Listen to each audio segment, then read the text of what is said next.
तो आज की क्लास के अंदर हम बात करेंगे एसक्यूएल क्यूरीज के बारे में। थ्योरी का जितना भी हम लोगों ने अभी तक पढ़ना था वो हम लोगों ने पढ़ लिया।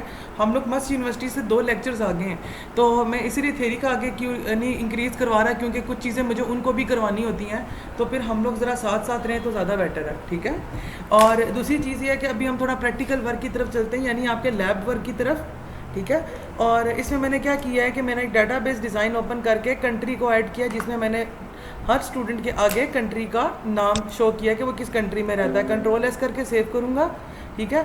और अब मैं एक न्यू क्वेरी लिखूँगा कंट्रोल प्लस एन दबा के। ठीक है। कंट्रोल प्लस एन दबाऊँगा तो ऑब्वियसली बात है मेरा थोड़ा प्रोसेसिंग लेगा।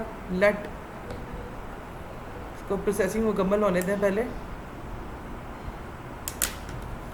लास्ट क्लास के अंदर हम लोगों ने सिलेक्ट की क्यूरी की थी बाय यूजिंग वेयर, जहाँ पे हम लोगों ने बोला था कि सिलेक्ट करो स्टूडेंट को जहाँ पर उसकी आईडी या रोल नंबर या जो कुछ भी है वो ऐसे लिखा हुआ हो। आज हम बात करेंगे एक ऐसी क्यूरी के बारे में जिसका लफ्ज़ या जिसका नाम है ऑर्डर बाय है। ये क्यूरी जो है मैं W3C स्कूल्स का जो फॉर्मेट है उसके मुताबिक बढ़ा रहा हूँ, ताकि आप इंटरनेशनल लेवल की जो क्यूरीज़ हैं उसको पढ़ सकें। मस्ट वाले कुछ क्यूरीज़ ऐसे हैं जो नहीं पढ़ेंगे, लेकिन हम लोग वो क्यूरीज़ भी पढ़ेंगे जो इंटरनेशनल लेवल पे किसी भी डाटाबेस को डिज़ाइन या डेवलप करने के लिए इस्तेमाल होती हैं। अब हम जो क्यूरी करने वाले हैं उसका नाम है ऑर्डर बाय। लफ्ज़ जो ऑर्डर होता है इसका मतलब होता है कि या तो किसी चीज़ को मुझे असेंडिंग ऑर्डर में शो करवाओ या उसकी डिसेंडिंग ऑर्डर में शो करवाओ। ठीक है। मुझे बता दें सबको नज़र तो आ रहा है या नहीं आ रहा, पहले तो ये क्लियर करें मुझे। जो पहली क्यूरी करेंगे उसमें हम लोग ऑर्डर करेंगे बाय यूजिंग असेंडिंग ऑर्डर। तो मैं क्यूरी लिख रहा हूँ सिलेक्ट स्टारिक फ्रॉम, मेरे टेबल का नाम था स्टूडेंट्स तो मैं लिखूँगा स्टूडेंट। ठीक है। ये देखिए अगर ऑप्शन नीचे भी आ जाता तो आप इसको भी क्लिक कर सकते हैं। ठीक है। स्टूडेंट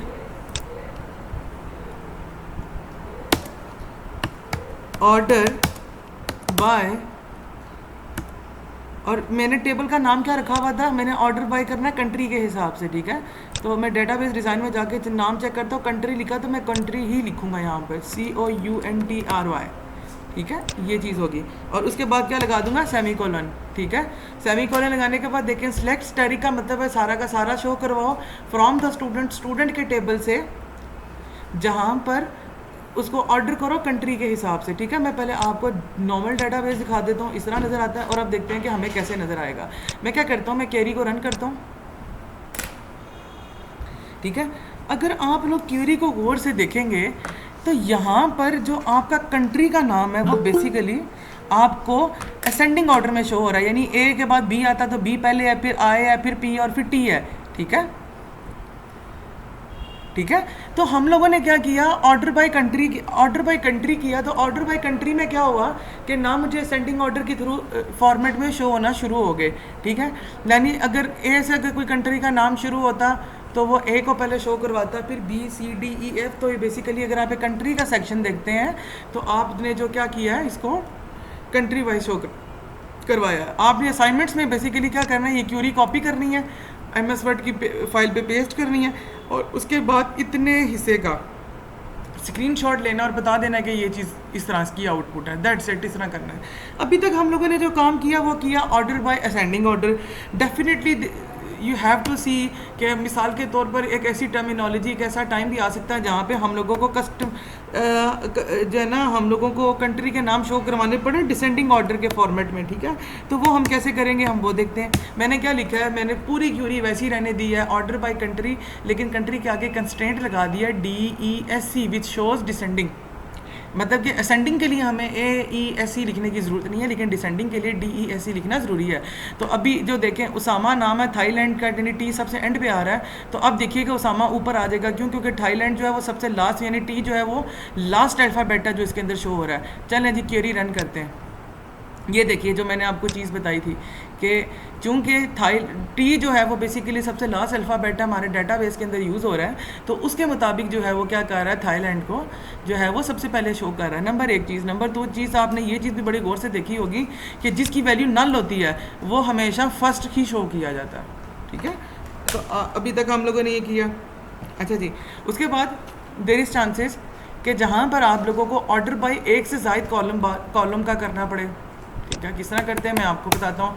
मैंने किया ऑर्डर बाय कंट्री और कॉमा लगा के कर दिया। मैं दूसरा कर देता हूँ टेबल डिज़ाइन से नेम के हिसाब से, ठीक है, ये चीज़ होगी। सेमी कॉलन लग गया। अब मैंने क्या बोला है कि मुझे वो टेबल का डेटा शो कराओ जिसको तुम ऑर्डर करो कंट्री और नाम के हिसाब से। अब क्या होगा, अब जब ये क्वेरी चलेगी तो जो नाम है और कंट्री के हिसाब से दोनों को मैच करेगा कि किन के अल्फ़ाबेट्स जो हैं वो पहले पहले वाले हैं, फिर उसके हिसाब से शो करवाएगा। मैं क्या करता हूँ, क्वेरी को एग्जीक्यूट करता हूँ, ये देखिएगा, ठीक है।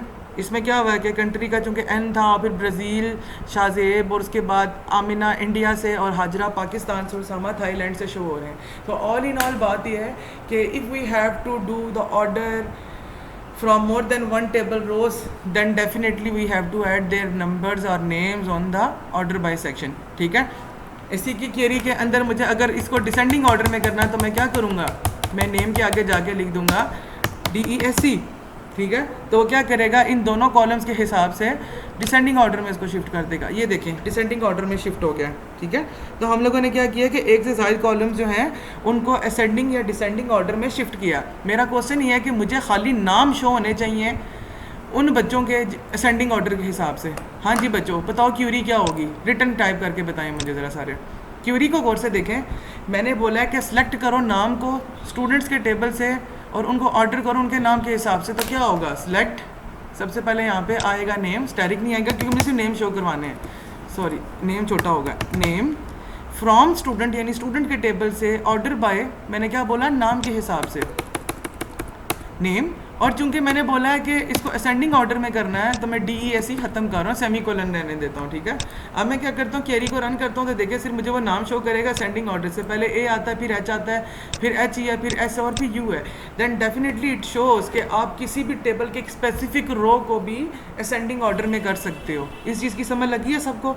शाबाश, ज़रा रिप्लाई करके मुझे बताएं अभी तक सबको समझ लग रही है या नहीं लग रही है। कर देता हूँ, जब दो कॉलम्स को असेंडिंग ऑर्डर में रिपीट किया जाता तो फिर देखा जाता है कि पहले कॉलम का यानी फॉर एग्जाम्पल तुम्हारा नाम U है, ठीक है, और उसके बाद देखा जाएगा कि दूसरे कॉलम के अंदर क्या तुम्हारा नाम का जो कंट्री है उसका पहला अल्फ़ाबेट वो असेंडिंग में है या नहीं है। फिर वो चेक करेगा, दोनों को मैच करेगा, फिर जिनकी ज़्यादा प्रायोरिटी आएगी उसको वो ऊपर शो करेगा। समझ रहे हो? क्योंकि उसने दोनों कॉलम्स को देखना है। मुझे जब भी डाटाबेस के अंदर कोई चीज़ एंटर करनी होती थी मैं क्या करता था, नंबर 6 लिखता था, टैब की प्रेस करता था, यहाँ पे लिखता था फॉर एग्जांपल कोई नाम बताओ, अनुषा चली गई है ना, लेकिन चलो अनुषा को आज हम इसी तरह याद कर लेते हैं।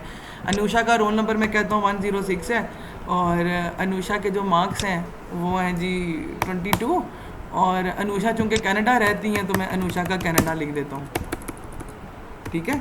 ये मैंने रिकॉर्ड एंटर करवाया, ठीक है। लेकिन आप लोगों ने कभी चीज़ सोची है कि जब हम लोग फॉर्म्स बनाएंगे या मिसाल के तौर पर जब हम लोग इसके ऊपर एक इंटरफेस बनाएंगे जिसके ऊपर हम लोग ये सेट करेंगे कि इस चीज़ को ऐसे शो होना है तो वो कैसे शो होगा?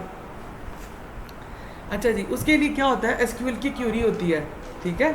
अच्छा, अब इसमें चीज़ ये है कि जाहिर सी बात है जब आप फॉर्म्स बनाओगे या इसके ऊपर कोई सॉफ्टवेयर डिज़ाइन करोगे तो कोई भी कस्टमर टाइप नहीं करता इस तरह, वो फॉर्म के ऊपर लिखेगा जाके और ऑटोमेटिकली इस फील्ड में वो जाके सेव हो जाएगी। तो अब हम वो क्यूरी पढ़ेंगे। माजरत भाई, मेरा गला ख़राब हो जाता है 2-3 लेक्चर्स में इकट्ठे लूँ तो, ठीक है। तो अब हम ये क्या करेंगे, हम इंसर्ट टू की क्यूरी पढ़ेंगे। ये क्यूरी थोड़ी सी टफ है लेकिन इसको बड़े आराम से अंडरस्टैंड करना है तो आराम से आप कर लेंगे। सबसे पहले लिखेंगे इंसर्ट इनटू। इंसर्ट इनटू का मतलब क्या होता है, इसके अंदर इंसर्ट कर दो। क्या, किस जगह इंसर्ट करना आपने? हम कह रहे हैं स्टूडेंट्स में करो, स्टूडेंट में, सॉरी, जो मेरे टेबल का नाम है, ठीक है। क्या करना है स्टूडेंट में इंसर्ट, ब्रैकेट शुरू करते हैं, ब्रैकेट ख़त्म करते हैं, गौर से रिलैक्स होके पहले देखना है, ठीक है। अब हम बारी बारी देखेंगे। पहला हमारा क्या ID है, हम लिखते हैं ID कॉमा, ठीक है। फिर हम दूसरा कॉलम हमारा क्या है, नेम, हम भी लिखते हैं नेम कॉमा। उसके बाद हम लोग लिखते हैं रोल नंबर, रोल, ठीक है, कॉमा। आराम आराम से, अगर आप जल्दबाजी में करोगे तो टफ होगा। फिर मार्क्स और फिर कंट्री में इकट्ठे लिख रहा हूँ, ठीक है। फिर मार्क्स और फिर क्या है COUNTRY कंट्री, ठीक है। मैं बाहर आ जाता हूँ।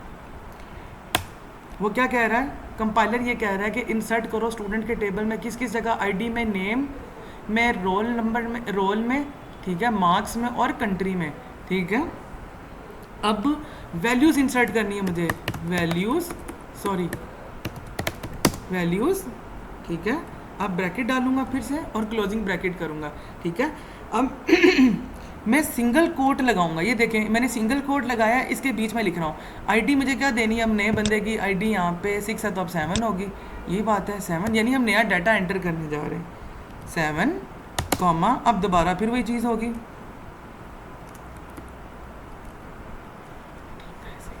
ठीक है। 7 के बाद दूसरा हमारा नेम क्या था, हम नाम रखते थे मुदस्सिर, ठीक है, क्योंकि इस वक्त मुदस्सिर भाई हैं जो मेरे सामने खड़े हैं, मुदस्सिर, कॉमा, फिर दोनों कोड बनाऊंगा, कोड बना के इसके अंदर क्या लिखूंगा, तीसरा क्या था मेरा, रोल नंबर क्या चल रहा है सीक्वेंस में 6106 और हमें लिखता हूँ यहाँ पे 107, ठीक है। अब फिर लगाऊंगा कामा, फिर डबल कोड डालूंगा, ठीक है। अब मैंने क्या लिखना है, मार्क्स लिखना है, मैं मुदस्सिर भाई के मार्क्स लिखता हूँ 33, ठीक है। और उसके बाद कॉमा, मैंने डबल कोट्स ऑन किए और मार्क्स के बाद लास्ट का था कंट्री, तो मुदस्सिर भाई का मैं कंट्री लिख देता हूँ पाकिस्तान, चलो, ठीक है। तो मैंने क्या किया, मैंने सबसे पहले क्यूरी लिखी जहाँ पर, एक मिनट, सॉरी मैं गलत ओपन कर रहा हूँ, हाँ, मैंने क्वेरी लिखी जिसमें मैंने ये बोला कि इंसर्ट करो स्टूडेंट के टेबल में क्या क्या किस किस जगह इंसर्शन करनी है, मैंने आईडी में, नेम में, रोल नंबर में, मार्क्स में, कंट्री में, और वैल्यूज़ उसको क्या दो, 7, मुदस्सिर 107, 33 पाकिस्तान, और उसके बाद सेमीकोलन, ठीक है। तो ये जब मैंने क्यूरी पूरी की है तो देखेंगे अभी आपको कहीं भी नीचे ना एरर का बार शो नहीं हो रहा, अगर एरर का बार शो नहीं हो रहा इसका मतलब है एरर नहीं है आपके कोड में कोई भी। चलिए जिसे रन करते हैं इसे।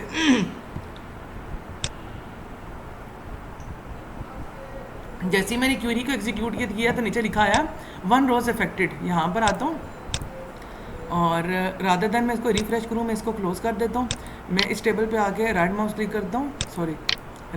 करता हूँ और एडिट टॉप टू 100 रोज करता हूँ। देखना अभी मुदस्सिर भाई का रिकॉर्ड इसमें एंटर होगा, ये देखें नंबर 7 मुदस्सिर 107 उसका रोल नंबर हो गया, मार्क्स उसके 33 हो गए, और कंट्री क्या है उसका पाकिस्तान है। सो हम लोगों ने अभी इस क्वेरी के अंदर ये सीखा कि हम लोग बाय यूजिंग क्यूरी मेथड, देखो डाटाबेस को बनाने के लिए क्यूरी भी थी और मैनुअल तरीका भी था, टेबल को भी बनाने का एक क्यूरी भी थी और मैनुअल तरीका भी था। इसी तरह डाटा के अंदर टेबल को इंसर्ट कराने का, टेबल को डाटा के अंदर इंसर्ट कराने का, डाटा को टेबल के अंदर इंसर्ट कराने के भी 2 मेथड है, बाय मैनुअल मेथड यानी यहीं से एंटर कर दो, और नंबर 2 क्या, क्यूरी से। अब आप में से बहुत सारे बच्चे मुझसे ये पूछेंगे कि सर अगर मैनुअल मेथड मौजूद है हमारे पास तो हम क्यूरी क्यों करते हैं, मतलब कुछ चीज़ें तो ऐसी हैं जिनकी क्यूरी के बगैर भी काम हो जाता है। आपकी बात बिल्कुल ठीक है, लेकिन जब आगे आप विंडोज़ फॉर्म एप्लीकेशन यानी विजुअल स्टूडियो के साथ इसको अटैच करेंगे तो फिर ये क्यूरीज आपकी मदद करेंगी, वहाँ पे मैनुअल तरीका काम नहीं करेगा आपका, ठीक है। चलें जी, अब थोड़ा सा आगे मूव करते हैं। अब एक ऐसी क्यूरी डालते हैं जहाँ पे हम लोग डाटा जो है किसी स्पेसिफिक कॉलम के अंदर ऐड करना चाहें, तो वो हम कैसे करेंगे। मैं सबसे पहले इसको रिमूव कर देता हूँ, मैं लिखता हूँ इंसर्ट इनटू, टेबल का नाम क्या था, स्टूडेंट, ब्रैकेट डाली मैंने, ठीक है। ब्रैकेट डालने के बाद मैंने क्या लिखा, फॉर एग्जांपल मैं ऐड करना चाह रहा हूँ आईडी और नाम, मैं अभी से 2 एंटर करना चाह रहा हूँ, जैसे मैं चाहता हूँ आईडी और नेम, ठीक है। मैं बाहर आ जाता हूँ, एंटर मारता हूँ, और इसकी वैल्यूज़ क्या करनी है मैंने, सॉरी याद रखिएगा लोअर केस लेटर नहीं होना चाहिए जो आपका कीवर्ड है, वैल्यूज़, फिर ब्रैकेट डालूंगा, ब्रैकेट डालने के बाद यहाँ पर लिखूंगा, डबल कोट्स ऑन करूँगा पहले के लिए। अब मैं चूँकि आईडी पहले देख लूँ कि आईडी मेरी नेक्स्ट क्या बनती है, 8, तो मैं आईडी डाल देता हूँ यहाँ पर 8, ठीक है, और कॉमा डाल के फिर डबल कोट्स ऑन करता हूँ और यहाँ पे ऐसा करता हूँ, अब नाम डाल देता हूँ एजाज़ का, मुझे नहीं पता एजाज़ कौन है लेकिन चलो बाहर आके सेमीकोलन डाल देता हूँ। तो ये वो क्यूरी है जिसके थ्रू हम क्या कर सकते हैं, एक रो के अंदर स्पेसिफिक रिकॉर्ड को एंटर कर सकते हैं, ठीक है। एग्जीक्यूट करके चेक करते हैं, एरर आ गया है। एरर क्या है, कि स्टेटमेंट हैज़ टर्मिनेटेड, वो ये कह रहा है कि can not insert value null into the roll number table column does not allow nulls, ठीक है। तो इंसर्ट फेल, सामने पता चल रहा है कि वो ये कह रहा है कि जब डेटाबेस को आपने डिज़ाइन किया था तो आपने ये बोला था कि इनमें से कोई भी वैल्यू नल नहीं होनी चाहिए। दैट्स मीन कि आप कोई भी डाटा यानी डेटाबेस के अंदर वो डाटा जो नल नहीं है आप उसको सेट नहीं कर सकते। अच्छा जी, इसका मैं आपको दिखाता हूँ नल किधर से होता है, हमने किधर से सेट किया था। हम लोग डिज़ाइन में जाते हैं, ये देखो बच्चों, ये चीज़ थी, ठीक है। इसमें कंट्री जो था सिर्फ अलो नल था, बाकी सब में ये था कि कोई ना कोई वैल्यू होनी चाहिए। तो जब मैंने क्यूरी के थ्रू सिर्फ आईडी और नेम एंटर करने की कोशिश की तो उसने बोला नहीं, क्योंकि रोल नंबर और मार्क्स जो है वो नल नहीं हो सकते कभी भी, ठीक है। तो इसके लिए आप लोगों को हमेशा जो है वैल्यूज़ देनी पड़ेंगी, अदरवाइज से नहीं करेगा, ठीक है। तो इसलिए जो क्यूरी एग्जीक्यूट नहीं हो सकती। इसको एग्जीक्यूट अगर मुझे करना हो तो उसका तरीका क्या होगा, मैं सबसे पहले यहाँ पर सबको नल कर दूंगा कि अगर इसके अंदर खाली भी कुछ हो तो एक्सेप्टेड है, ठीक है। ये किया, वो कह रहा है इनवैलिड डेटा टाइप, अच्छा वो मैंने सेलेक्ट जो कर दिया सर,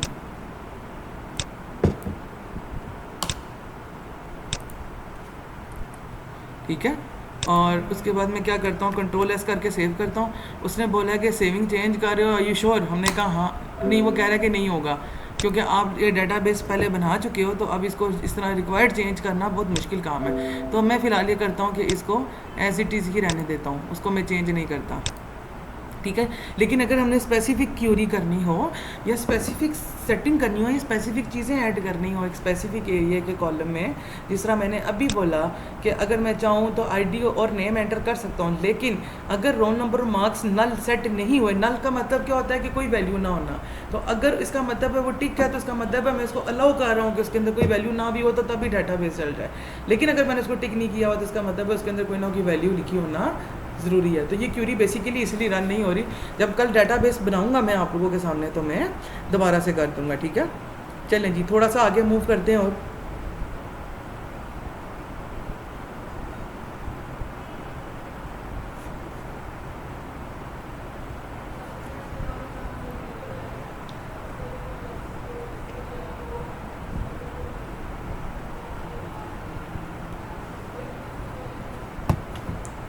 अगला काम है हमारा नल ऑपरेटर का, ठीक है।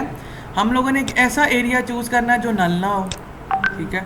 तो इसके लिए ऑब्वियसली बात है, मुझे देखना पड़ेगा कि कोई वैल्यू नल ना हो। कंट्री नल नहीं है तो मैं पाकिस्तान इसके अंदर से ख़त्म कर रहा हूँ, ठीक है, क्योंकि पाकिस्तान एक्सेप्टेड है कि वो नल भी हो सकता है। कंट्री जो है वो बेसिकली नल भी हो सकता है। बाकी अगर मैं यहाँ पे 33 ख़त्म कर दूँ, देखना अभी क्या होगा। ये देखो एरर दे दिया उसने, क्यों? उसने बोला है जो कॉलम और मार्क्स के अंदर आप कभी भी ऐसे नहीं कर सकते कि कोई वैल्यू ना एंटर करो। 33 वापस रिट्रीव करता हूँ। लेकिन जब मैंने कंट्री से रिमूव करने की कोशिश की थी तो तब क्या हुआ था, वहाँ से रिमूव हो गया था। क्यों? क्योंकि हमने बोला था कि कंट्री नल भी हो सकता है। चलें जी, नेक्स्ट क्यूरी करते हैं जिसमें हम लोग बेसिकली नल ऑपरेटर को यूज़ करेंगे। नल ऑपरेटर का मतलब क्या है कि वो जगह हो या वो चीज़ें दिखाओ जो नल हों। चलें जी, ज़रा दिखाते हैं आपको। हम लोगों ने क्वेरी किस तरह डाली नल ऑपरेटर के लिए, सिलेक्ट, ठीक है। और उसके बाद आप ये कह सकते हैं कि आपने किस किस को नल शो करवाना है। मैं बेसिकली सिर्फ नल शो करवाना चाहता हूँ कंट्री को, ठीक है। Select name comma country from, किस में से? गुड, फ्रॉम स्टूडेंट वेयर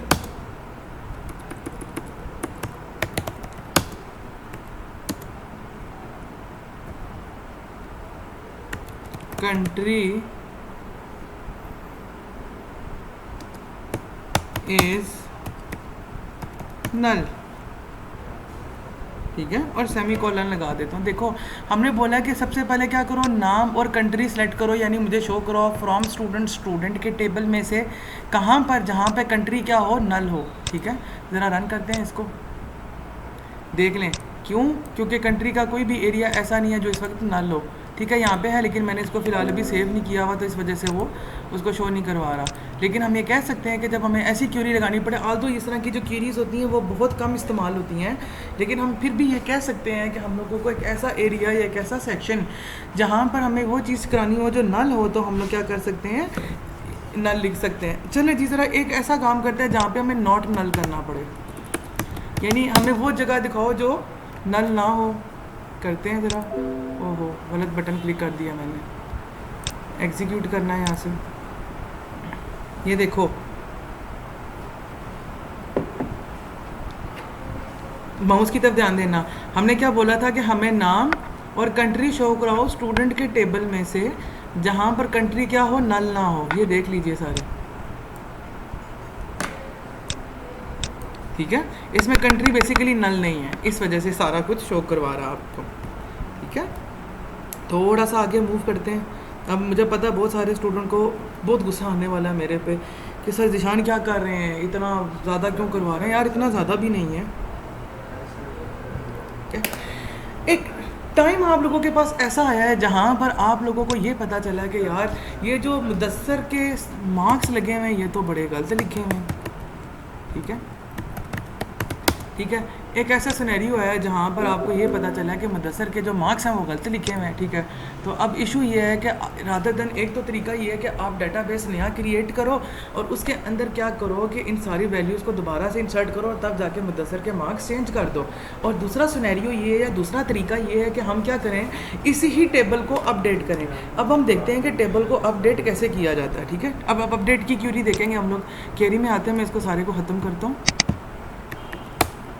हम ये कहते हैं अपडेट,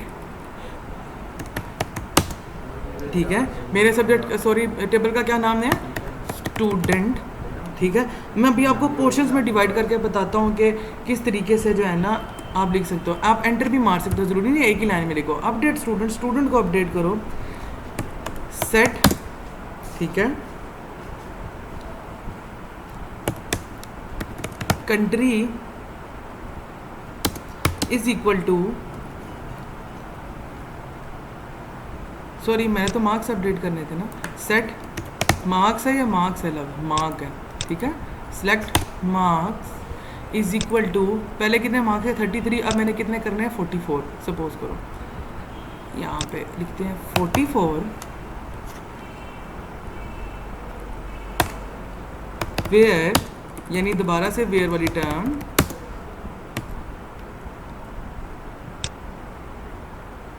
मुदस्सर की आईडी क्या है 7, where ID is equal to 1, ठीक। सॉरी मुदस्सर की आईडी क्या थी 7, यहाँ पे मैं 7 लिखता हूँ, सेमीकोलन, ठीक है। हम लोगों ने क्या बोला है, अपडेट करो स्टूडेंट के टेबल में और मार्क्स सेट कर दो 44 जहाँ आईडी हो 7, ठीक है। यहाँ पे मैं चाहूँ तो यहाँ पे ये भी लिख सकता हूँ where name is equal to Mudassar, लेकिन नॉर्मली हम लोग आईडीज़ के थ्रू करते हैं, ठीक है। तो अभी मैं आपको दोनों तरीके करके दिखाता हूँ। मैं पहले इसको एग्जीक्यूट करता हूँ। उसने बोला 1 रो अफेक्टेड, चलें जी। अभी मैं अगर चाहूँ तो इसको रिफ्रेश करूँ तो उधर से भी होगा, लेकिन मैं इसको फ़िलहाल क्लोज़ कर देता हूँ और यहाँ से आके आपको दोबारा टेबल दिखा दूँ। आईडी टॉप 200 रोज़ में जाएंगे और देखिएगा मुदस्सर भाई के मार्क्स 44 हो गए, ये देखो, ठीक है। अच्छा जी, अब मैं जी दूसरी क्यूरी इसी के अंदर करनी है कि ऐसा मार्क्स ना हो जहाँ पर मुदस्सर का नाम हो वहाँ पर मार्क्स 44 कर दो। तो हम ये कहते हैं where name is equal to, Mudassar के स्पेलिंग एग्जैक्टली वो होने चाहिए जो आपने लिखे हुए हैं, ठीक है। ये और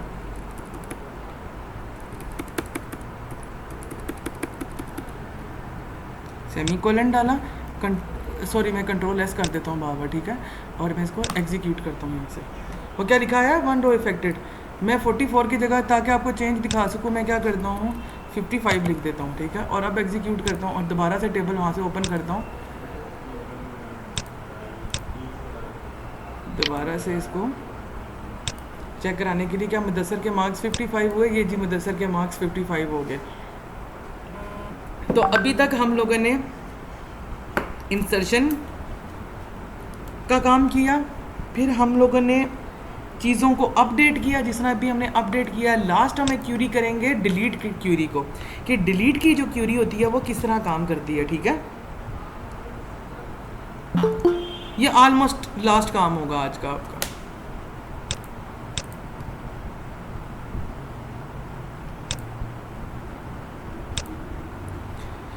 लास्ट क्यूरी करते हैं, डिलीट की क्यूरी। मिसाल के तौर पर एक ऐसा टाइम देखें, एक तो डिलीट का तरीका ये है कि मैं यहाँ से जाके वही बात है बैक स्पेस क्लियर करता रहूँगा चीज़ ख़त्म करके, तो वहाँ से वो चीज़ डिलीट हो जाएगी। लेकिन मैंने आपको बताया कि जैसे अब आगे आप फॉर्म्स पे काम करोगे तो इसके लिए आपको डिलीट की क्यूरी आनी चाहिए। डिलीट की क्यूरी किस तरह होती है? डिलीट फ्रॉम, किधर से करना है? स्टूडेंट से करना है मुझे। वेयर, या मैं इसको डिवीन कर देता हूँ, ये देखना, वेयर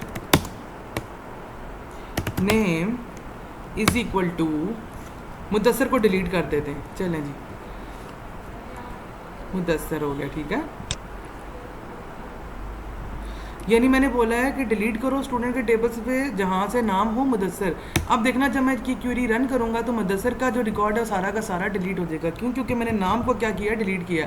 अच्छा जी, एक क्वेश्चन आप लोगों से ये है कि अगर मैं मिसाल के तौर पर किसी की आईडी के हिसाब से डिलीट करना चाहूँ, यानी हाजरा को डिलीट करना चाहूँ आईडी के हिसाब से, तो यहाँ पर क्या फ़र्क आएगा? यहाँ पर हम क्या लिखेंगे? शाबाश, जल्दी से रिप्लाई करें, बहुत ईजी क्वेश्चन पूछा मैंने।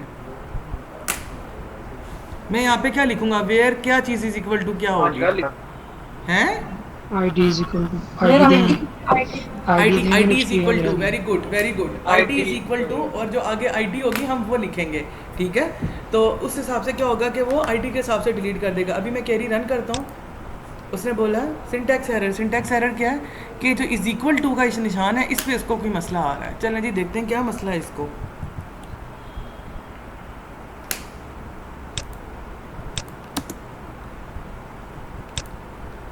ठीक है, स्पेस का इशू था तो मैंने किया, तो क्या हुआ, उसने क्या लिखा? 1 रोज़ इफेक्टेड। जब 1 रोज़ इफेक्टेड लिखा आएगा इसका मतलब है कि आपका काम रन हो गया।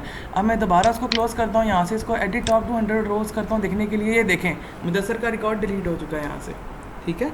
तो इस तरीके से हम लोग क्या कर सकते हैं, मुदस्सर का रिकॉर्ड जो है वो डिलीट कर सकते हैं। एक लास्ट क्यूरी जो मैं अभी आप लोगों को करवाऊँगा, ठीक है, और उस क्यूरी से क्या होगा कि पूरा का पूरा टेबल ही डिलीट हो जाएगा।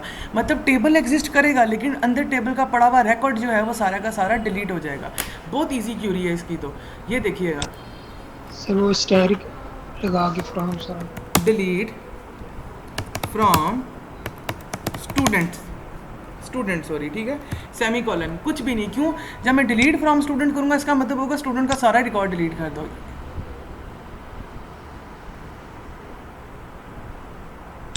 मैंने फ्रॉम के स्पेलिंग तो ठीक लिखे हैं। Incorrect syntax near from,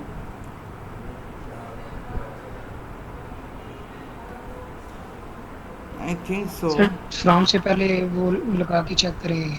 DELETE लफ्ज़ लिखा, डिलीट भी मैंने ठीक है यार, एरर तो नहीं आना चाहिए। स्टूडेंट का नाम भी ठीक है। इनकरेक्ट सिंटैक्स एरर है कोई? हाँ हो गया, देखो हो गया हो गया फ्रॉम से पहले स्टाइल। अरे हो गया, रिलैक्स रहो यार, क्या हो गया? ठीक है, 6 रोज़ क्या हो गई हैं? इफेक्ट हो गई हैं। चलें जी जाके चेक करते हैं। अब मैं डाटाबेस को इसको बंद करता हूँ टेबल्स को, और अब जब मैं यहाँ पे जाके एडिट टॉप टू 100 रोज़ करूँगा मुझे कुछ नज़र नहीं आएगा। क्यों? क्योंकि मैंने जितना भी रिकॉर्ड है स्टूडेंट का सारा क्या कर दिया? डिलीट कर दिया है। तो आज के लेक्चर के अंदर हम लोगों ने ये पढ़ा कि सबसे पहले हम लोग जो है किसी की वैल्यू को नल कैसे करते हैं, फिर ऑपरेटर्स कैसे लगाते हैं, फिर हमने इंसर्शन की क्यूरी की, फिर अपडेट की क्यूरी की, फिर हमने डिलीट की क्यूरी की। और डिलीट की क्यूरी करने के बाद हम लोगों ने ये देखा कि अगर हमें पूरा का पूरा रिकॉर्ड ही डिलीट करना पड़े तो उसका क्या तरीका होता है, ठीक है। अच्छा जी, अब इसके बाद आगे के जो आप लोगों की क्लास होगी मुझे पता नहीं है ईद के उसकी वजह से, एक मिनट मुझे रिकॉर्डिंग ऑफ करने दें पहले।